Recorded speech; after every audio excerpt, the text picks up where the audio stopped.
Subalit, gaya ng mundo, ang kalahati ay nababalot ng dilim. Dilim na mahirap takasan dahil sa sumpa ng kahirapan.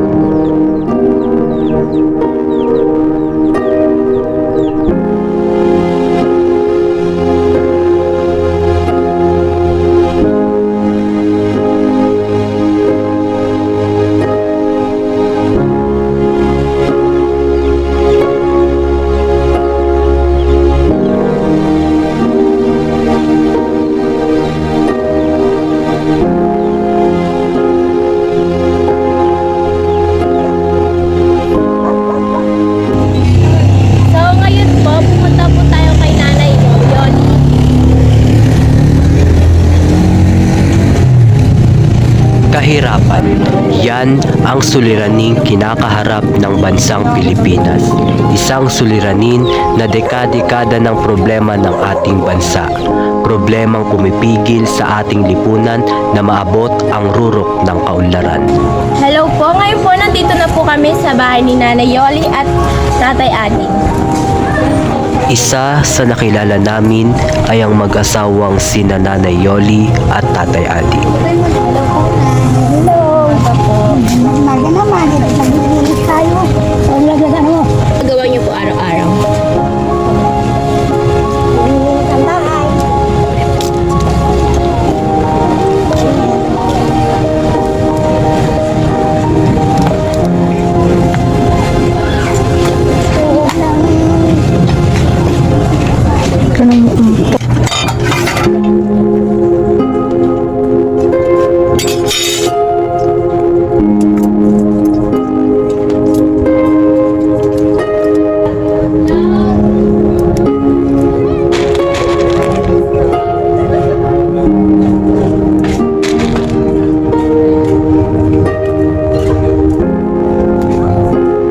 May pwede pong patingin yung nagawa niyo po sa isa. Papakita lang po namin sa video na yun. Hindi po, yung mismong nagawa niyo. Ah, ganyan po pala. Ganyan po. Ano po to? Sila na po Sila na magiging. Ah, madali lang pala. Tsaga-tsaga lang. Ito po. Ang ginagawa po ni Nanay. Yun. Sige po, okay na po, Nay. Ganyan. Ano po, tatanungin lang po namin, interview lang po, school purpose po, ano po yung pangalan nyo? Yolanda Pilierba. Ano po? Yolanda Pilierba. Ilan taon na po kayo? 62. 62, tanda na po. Yung asawa niyo po, anong pangalan? Mercades Pilierba. Ilan taon na po? 74. May trabaho po? Wala. Ay, paano po yung uri ng pamumuhay niyo? Ayan, counting. Minsan, bigyan ako ng anak ko. Nilalagay ko sa tindahan. May kaunting tutubuin. Bibili ng kaunting bigas. Pambili ng gamot namin. Pareho kasi kami nararamdaman sa katawan. Kaya, ayan, binibili namin ng gamot kung magtutubuin kami. Yun. Pambili ng ulam namin mag-asawa. Ay, ano po, yung mga anak niyo po nasa?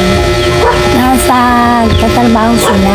Ah, pali po dito lang po talaga kayo Oo, nakatira. dito lang kami nakatira. Kailan po kayo lumipat dito? Ano kami dito? Ang samantala lang dito kasi kalsada to eh, mahirap na. Ang matagal na kami dito. Wala kami magda-30 taon na dito sa lugar na to. Tagal na po. Yung ilan po anak niyo? 5. Ah, naman dami po. Ano po, may na-experience na po ba kayong mga sinasabihan po kayo about sa pamumuhay niyo? Ay, meron na mga estudyante rin. Ano po yung mga sinasabi? Ganon din sa inyo. Kaso mo lang, siyempre, kung ano yung sinasagot ko sa inyo, ganon din. Hindi ano po, mga ano po, parang sinasabi po sa pamumuhay niyo parang nilalaki po kayo. May ganun po bang mga tao sa inyo? Mahirap magsalita, anak. Mahirap magsalita. Sige po, ano lang po namin. Hindi naman po namin Mahirap magsalita kasi ayaw ko rin na makakakuha na ayaw ng tao makakasagasa. Meron, marami. ano po mga sinasabi? Sabi kami mga tagay-gutom, sila masakit sa akin. Masakit yun sa akin, di ba? Nasabi dahil patay-gutom. Kaya naman siguro tayo ganito. Nakain kami sa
kamusta naman po kayo dito ng mga anak niyo?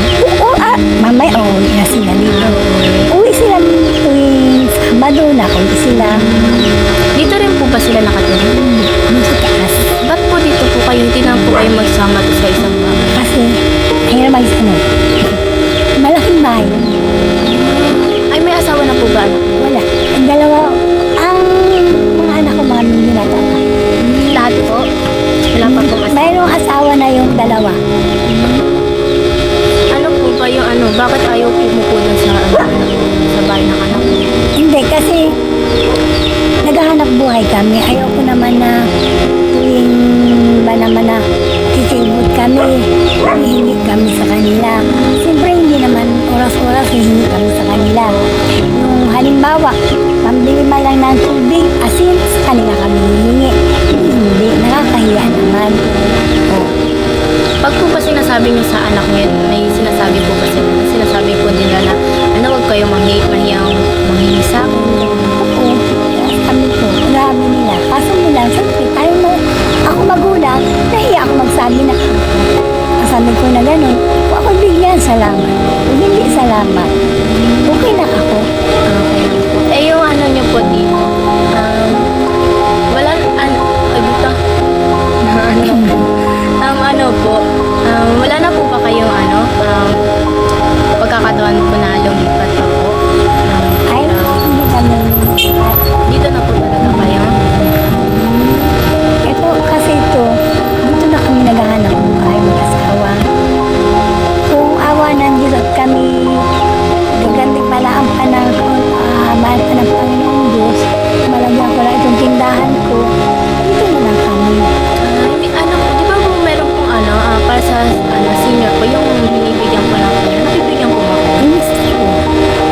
Yung mister ko. Nabibigyan po. Ako hindi. Bakit po? Hindi pa ako kani. Ayaw. Kasi isa lang sa isang bahay, isa lang. Sa mais. Ako po si Yolanda Pillerba. Ako po, 16, pa ako 62 years old na po. Ang amin po, dito po kami nakatira sa maliit na tindahan. Kung sa paghahanap buhay po namin, ito po, kaunting tubo, bibili ng gamot namin ng asawa. Tapos, pag wala, yun lang, kasi na kayo kung anong nakakayanan namin. Kahirapan ng buhay, ito ang kadalasan nating binibigyang pansin dahil ito ang isa sa mga sitwasyon na hinaharap ng ating bansa na kung saan marami ang naapektuhan, lalo na ang mga kabataan at senior citizen.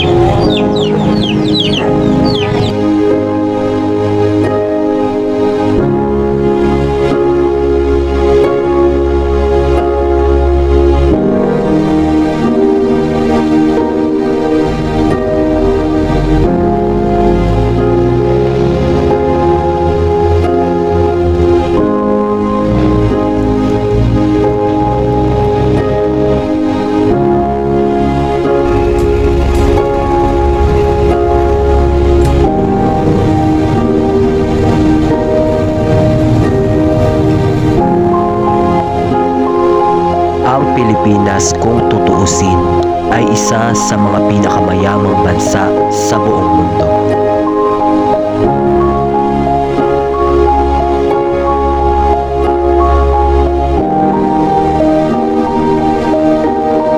Napakaraming likas na yaman at iba't ibang deposito ng mineral at langis ang meron tayo.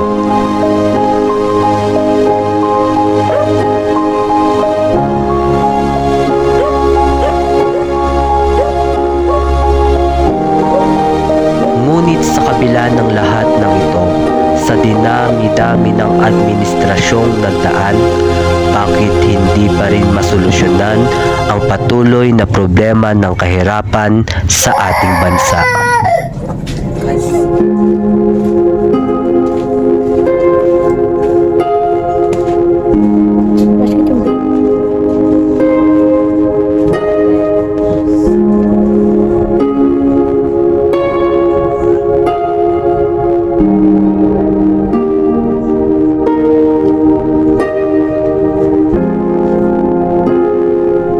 nakilala rin namin ang pamilya ni Ate Judy na isa sa nakararanas ng kahirapan.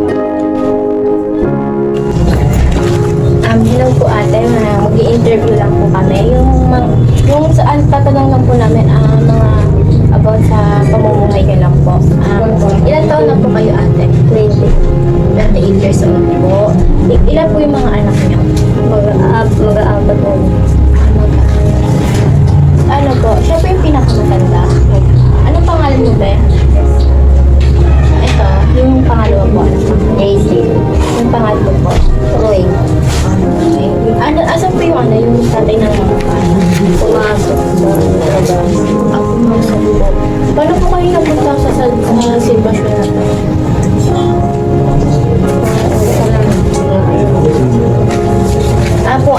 Kailan po ba kayo dumating sa lugar na to? Isang taon na rin. Isang paano niyo po nalalagpas yung mga pagsubok sa buhay niyo?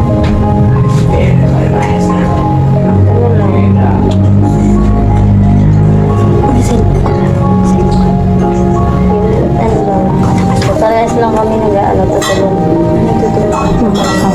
Kamusta naman po yung buhay niyo po dito? May mga narinig po ba kayong mga panalait po sa inyo? Mga ganun po? Wala naman. Wala naman po. Yung mga anak natin po, may mga Wala naman. ay ano po trabaho ng asawa? Contraction. Ay, magkano po ba yung sa asawa? Isang araw niya 500. Sariling bahay niyo po ba ito? Ay, hindi. Ay, hindi po. Pero kilala niyo po yung may-ari na ito? Kilala. Pinayagan, may permit po kayo na dito po tumira? Meron. Mabait naman po. Mabait naman. Kamusta naman po yung yung pagkain niyo po dito? Nakakain po ba kayo ng Okay naman. 3 beses ka rin naman.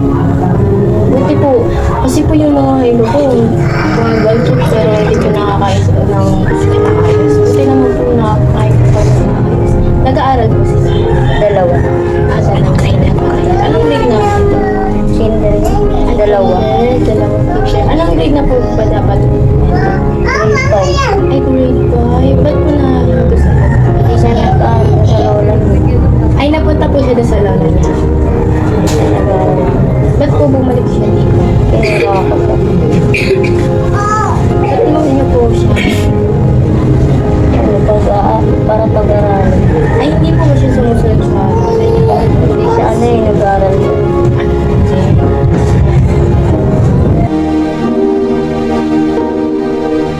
So ano naman po, yung sa kuryente niyo po na nababayaran niyo naman po. Hindi. Lang. Nakikigamit lang kami. Yung sa tubig naman po. Nakikigib lang yun. Kasya naman po ba yung yung 500 araw-araw na sa akin?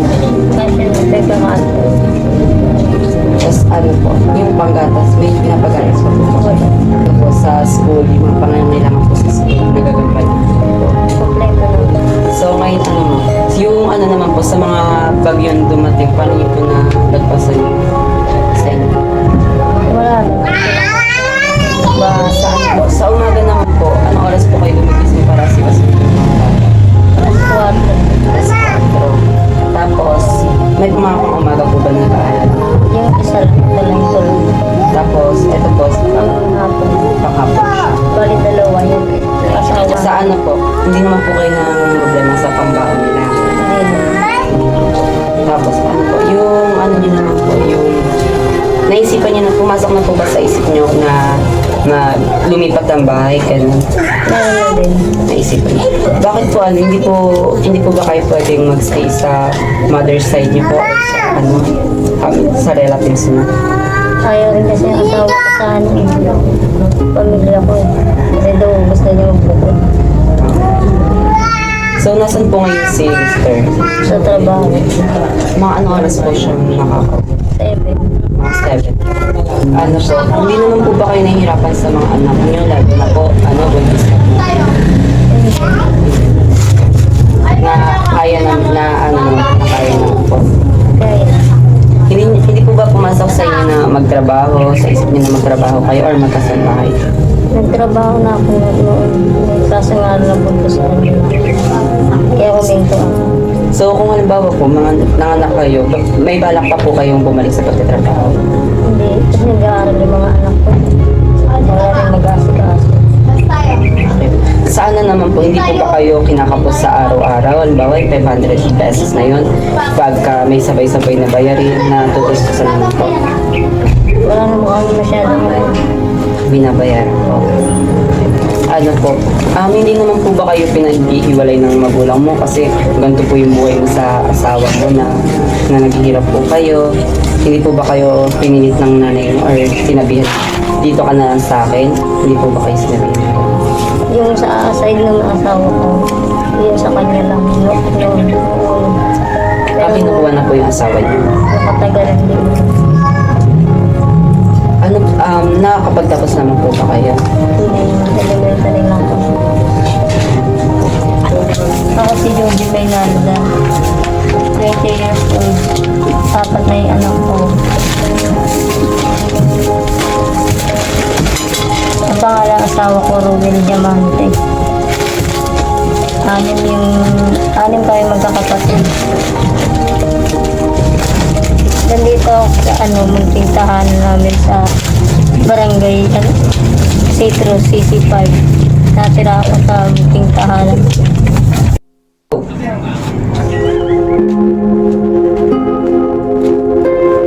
Na ito po yung unting tulong namin sa inyo. Nagdala po kami ng bigas, gatas, canned goods, tsaka Lucky Me, shampoo. Yun po. Sana po makatulong po sa inyo. Malaking tulong sa amin. Tuluyan na nga bang mapapako ang Pilipinas sa sumpan ng kahirapan? Hindi na nga ba tayo kikilos o gagawa ng paraan para makatakas sa kahirapan? Ngunit hindi pa huli ang lahat. Kaya pa natin itong solusyonan. Hindi hadlang ang kahirapan ng bawat Pilipino upang hindi makamtan ang ginhawa sa buhay. Ayon sa Statistical Data on Poverty and Development, 21.6% ang populasyon sa Pilipinas ang nakararanas ng lupit ng kahirapan. Ayon din sa Statistic Authority of the Philippines, sa lahat ng probinsyang nakapaloob sa Central Luzon, nasa pang-anim na pwesto ang probinsya ng Bulacan sa pinakamaraming pamilya ang humaharap sa kahirapan na mayroong 4.46%. Dito sa ating mundo, hindi laging nasa taas. Meron tayong mga problemang kinakaharap. Habang tayo nabubuhay, huwag tayong mawala ng pag-asa. Katulad din nila Nanay Bioli at Ate Chody, na patuloy na sumasabay sa agos ng buhay. Sabi nga nila, mahirap ang maging mahirap. Nasa baba ka man ng iyong buhay, tayo ay patuloy na lumalaban para sa ating kinabukasan.